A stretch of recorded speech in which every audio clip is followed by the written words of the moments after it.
Hola chicos, ¿cómo están? Bienvenidos a Aula Abierta. Esta es la clase de matemáticas para escuela secundaria. Como la gran mayoría de los conceptos matemáticos, el conjunto de números racionales surge por la necesidad de resolver un problema. Los antiguos pobladores necesitaban medir longitudes, áreas, peso, el tiempo, y al enfrentarse a este tipo de situaciones se dieron cuenta que los números naturales no le permitían medir de manera exacta. Entonces, estas medidas eran susceptibles de ser divididas en divisiones más pequeñas que la unidad o mayores que la unidad, y no podían ser expresadas con los números naturales. Así es como surge la necesidad de ampliar el sistema de numeración al conjunto de números racionales. Ya los egipcios utilizaban fracciones.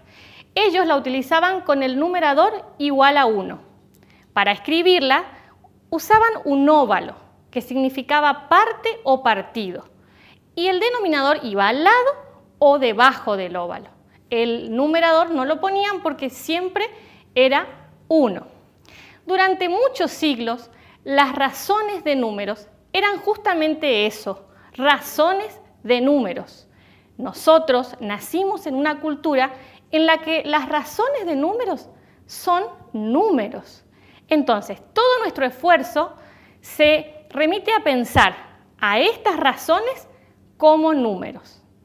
Esta complejidad de entender al cociente como un número hace que queda oculta en la manera en que nuestra cultura naturalizó estas fracciones. Pensemos en un ejemplo. Nico y Walter, estudiantes de la escuela de Pampa del Infierno, van a veranear a la isla del Cerrito.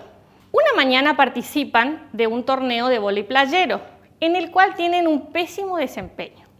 Como premio consuelo, los organizadores le obsequian un sándwich de milanesa para los dos. ¿Cómo resolvemos este problema? Es muy sencillo si estamos acostumbrados a trabajar con números. A cada uno de los chicos le corresponde un medio del sándwich de milanesa. Pero, ¿qué significa un medio? ¿Qué es la mitad? Los invito a conocer un poco más acerca de este conjunto de números. En la primera clase trabajamos el conjunto de números naturales, sus propiedades y los usos en la vida cotidiana. En la segunda clase, con el profe Juan Carlos, trabajaron el conjunto de números enteros. Le sumaron a los naturales el cero y sus inversos aditivos. Y hoy vamos a empezar a trabajar con el conjunto de números de los enteros más los inversos multiplicativos, excepto el cero. Les presentamos hoy entonces el conjunto de los números racionales.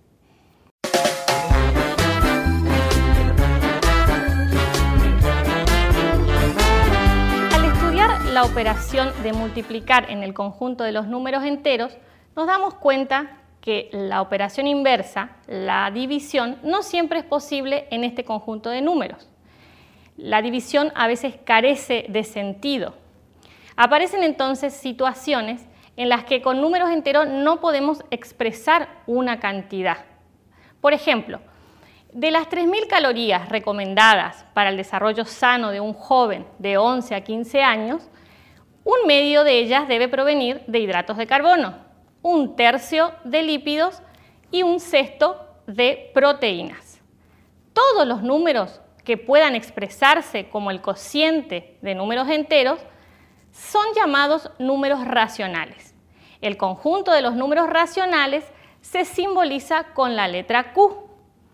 Entonces, las fracciones se componen de numerador, denominador y una línea divisoria. Puede ser una barra horizontal u oblicua.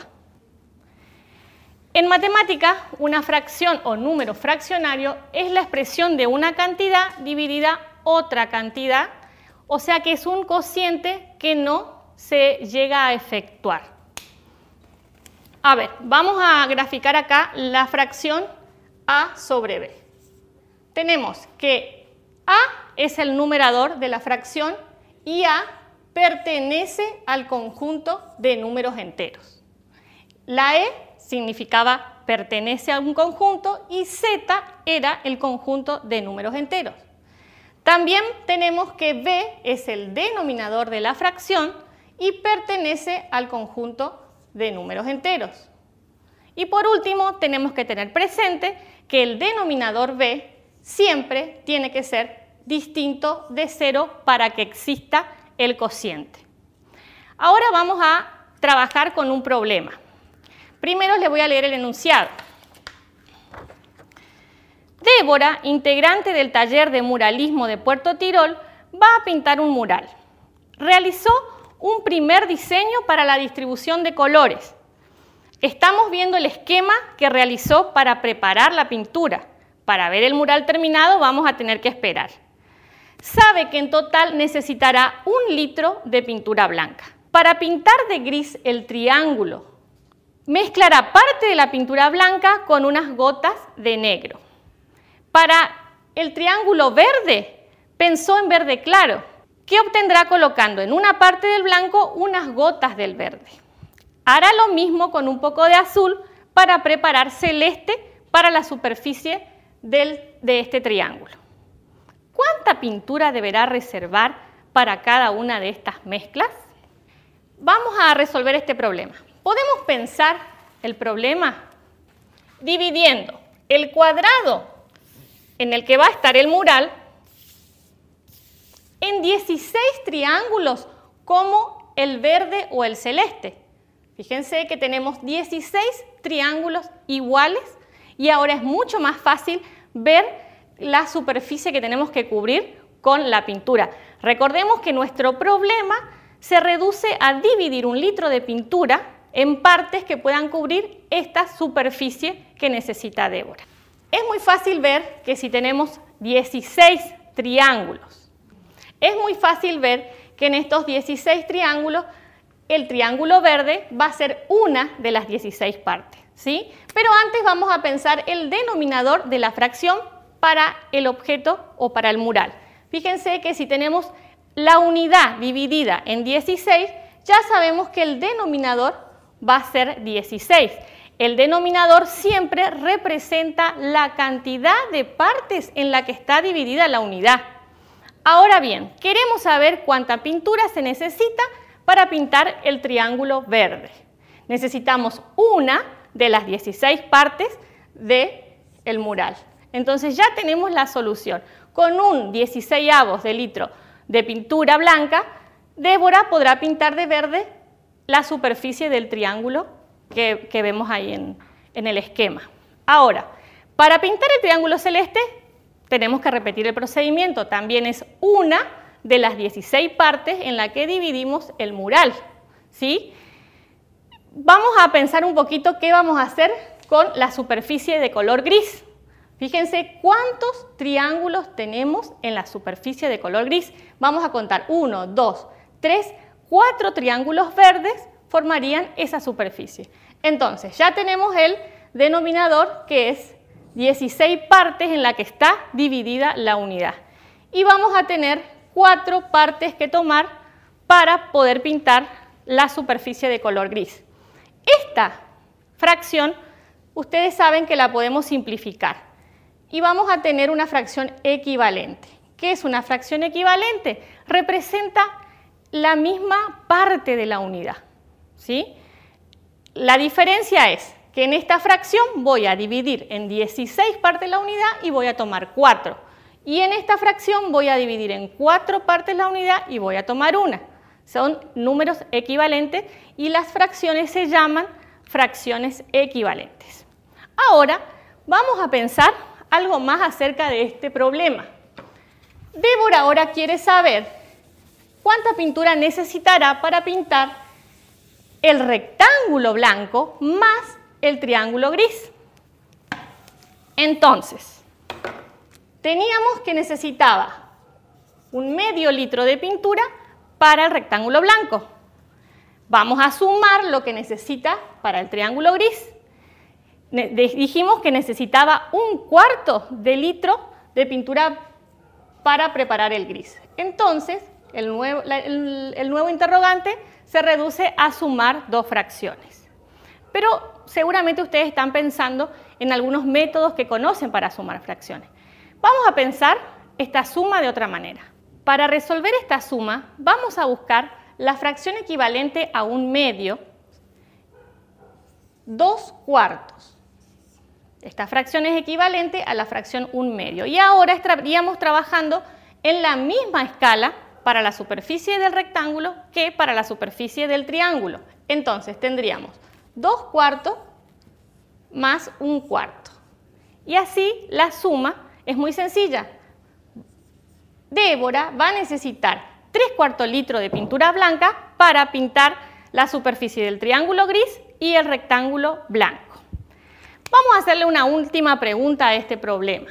Ahora vamos a querer saber cuánta pintura necesitará Débora para pintar el triángulo rosado, ¿sí? Si observamos, vemos que el triángulo rosado es el doble que el triángulo verde. Entonces podemos decir que la superficie del triángulo rosado va a ser 2 veces la superficie del triángulo verde. Pero también podríamos escribir que el triángulo rosado es la mitad del triángulo gris. También podemos decir entonces que 1/2 del triángulo gris. Vamos a obtener como resultado 2/16 y 1/8. Si simplificamos 2/16, nos va a quedar que Débora, para pintar el triángulo rosado, necesita 1/4 litro de pintura blanca.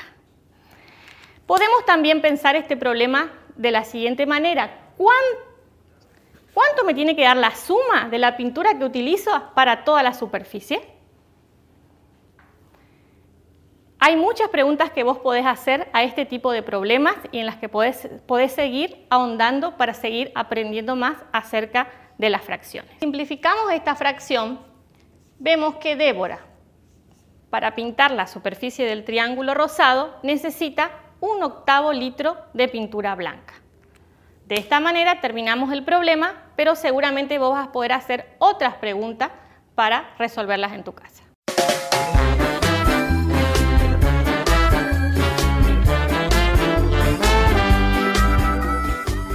Hoy trabajamos con el conjunto de los números racionales. Los números racionales son parejas ordenadas de números enteros. Debemos notar que hay más de una pareja de números enteros que para formar un número racional. Al conjunto de números racionales lo simbolizamos con la letra Q. Hoy trabajamos también con fracciones equivalentes a través del problema. En sentido amplio se llama número racional o fracción común a todo número que puede representarse como el cociente de dos números enteros, con denominador distinto de 0. También hoy vamos a reflexionar un poco acerca de los problemas que venimos resolviendo en estas clases. Por ejemplo, ¿qué es lo general de cada problema que te permite entender mejor estas cuestiones que estás tratando? Vayamos al problema del mural. ¿Qué es lo general del problema del mural que te permite entender un poco más acerca de estas razones de números? Es muy importante que te hagas preguntas como estas e intentes reflexionar acerca de los problemas que resolves. Ahora vamos a dejar alguna actividad para que puedas hacerlo en tu casa. Vamos a trabajar con un problema que se llama En busca del 100. El problema consiste en buscar operaciones con los primeros números naturales y llegar siempre al número 100 como resultado.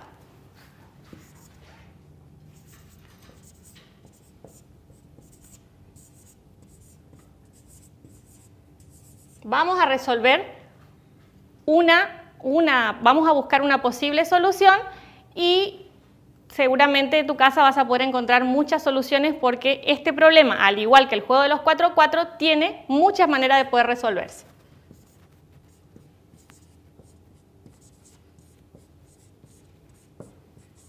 Voy a sumar los primeros 7 términos y le voy a sumar el producto de 8 por 9. De esta manera voy a obtener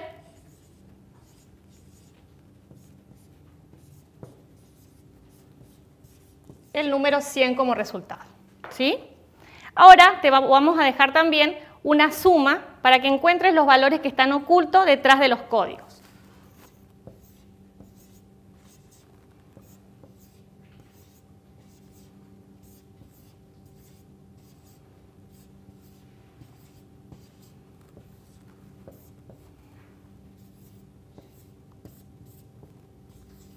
Tenés que encontrar los valores que hacen que esta suma dé también los números que están ocultos detrás de los códigos aquí. Muy bien, espero que puedas resolverlo. Hasta la próxima clase.